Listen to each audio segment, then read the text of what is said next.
Hello and welcome to the three-part Tensor Lync training course. Part 1, using the Lync client. My name's Chuck and let's get started.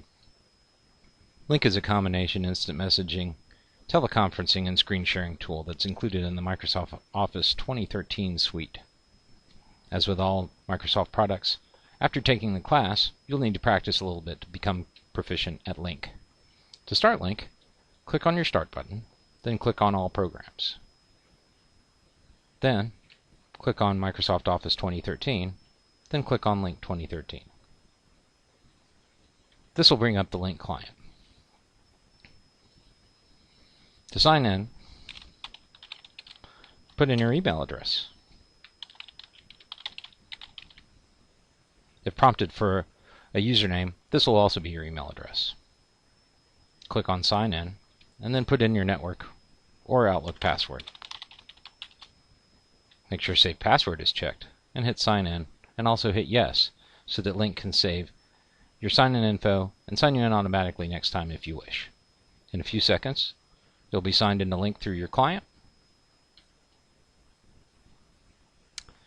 and you'll be able to instant message, teleconference, and screen share with other people in your Lync contacts. Going from top to bottom, in the Lync client, you'll see what's happening today at the very top, and this is your status. That's how you update other people on what you're doing at the time.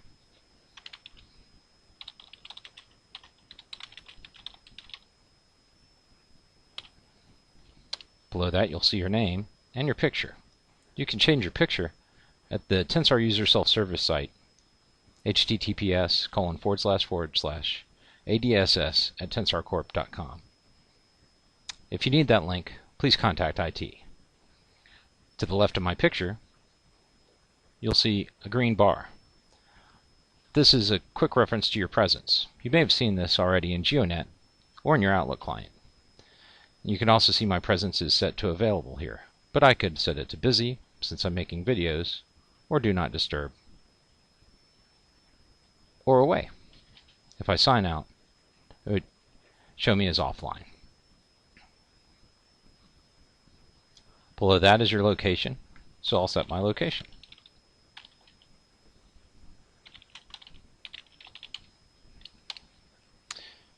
Your status, presence, and location let people know where you are and what you're doing that day. Below location, you'll see three tabs: Contacts, Conversations, and Meetings. Under the Contacts tab is a search bar, so you can search people in your Lync contacts or in your organization.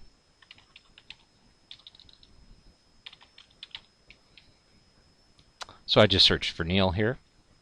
He's a fictitious marketing representative that I'm using for this course. And if I hover over his picture, I can see that he's got a green bar, so he is available. But I could instant message him. I could Lync call him. I could start a video chat, or I could see his contact card. I'm going to click on the contact card. As you can see, it brings up his Outlook contact card. And I can see other information regarding Neil. Also, if I hover over his picture, I can click on these three dots and send him an email message or schedule a meeting with him.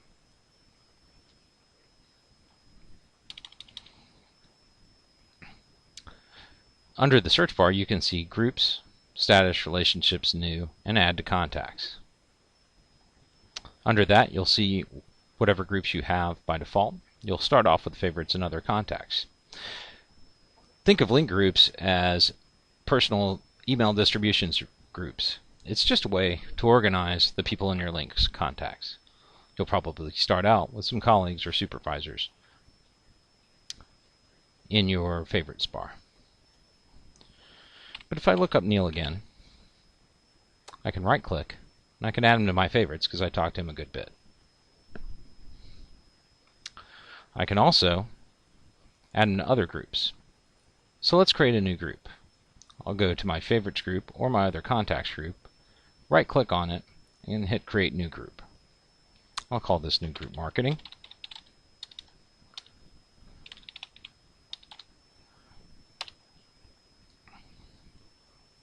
And I'll right-click on Neil in my favorites and add him to the marketing group. If I wanted to send an email or set up a meeting with my favorites contract group, I could right-click on the group name. And here I get the options to send them an instant message, start a video call, and several other options. I can also move the group up or down, depending on where it is. I can also click on status to see who's online, who's offline, who's away, and who's unknown.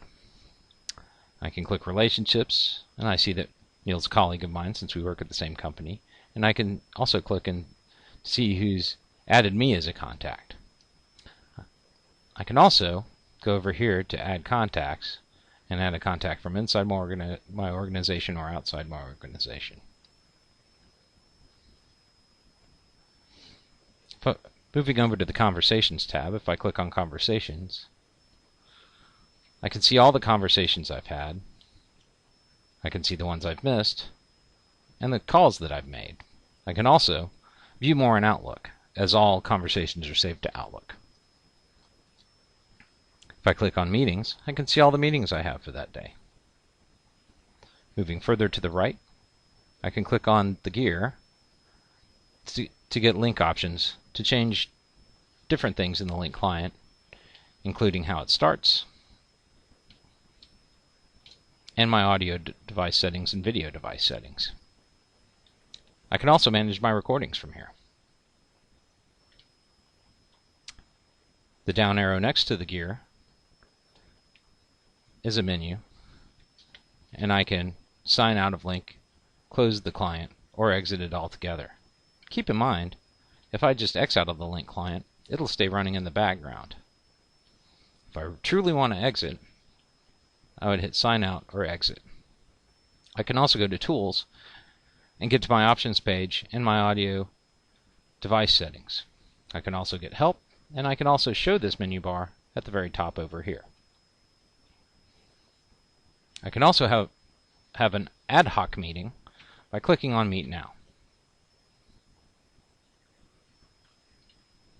This is a conversation window. It's different than your Lync client. Think of your Lync client as your Outlook client and your conversation window as an email that you're sending from your Outlook client. I can do different things with the conversation window, but really I'm the only one in this conversation. As you can see, it says Conversation 1 Participant. But if I wanted to, I could drag someone from my groups or my contacts, and then they're also included in the conversation. From there, I can text them. They can also text back, and I can see them as they're typing.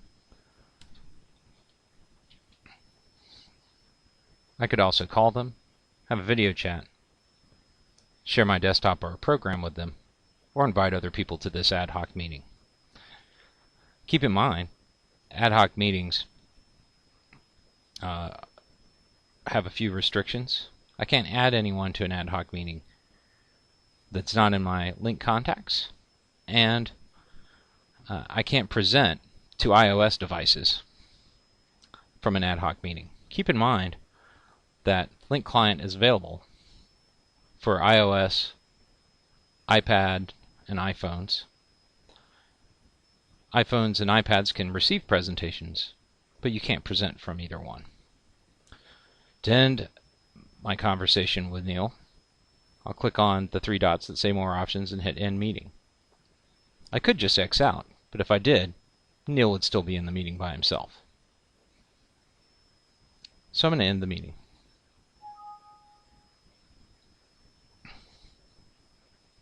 Also, one more note. If I click on down here, I can see where I can look at my mic and speakers and change my audio settings from here. And I also may need to change my volume down here in the volume mixer. That concludes Tensor Lync training part 1 of 3 using the Lync client. Please stay tuned for Lync integration with Outlook part 2 or part 3 using the conversation window.